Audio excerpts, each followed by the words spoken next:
अलैकुम रहमतुल्लाह व बरकातुहू। ट्रैवल विद जवाद में आपको खुशामदीद कहते हैं। काइंडली मेरा चैनल भी सब्सक्राइब कर लें और बेल आइकन भी दबा दें।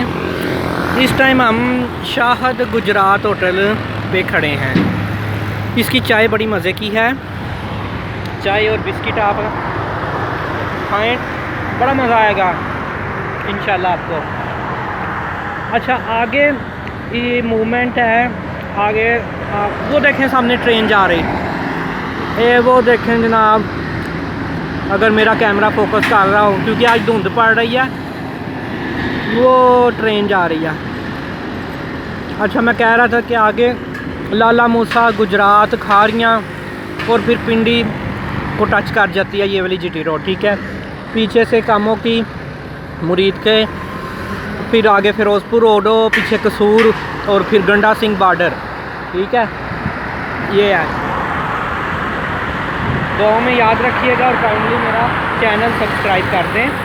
ठीक है, और बेल आइकन भी दबा दें, जज़ाकल्लाह। ठीक है, ओके जी।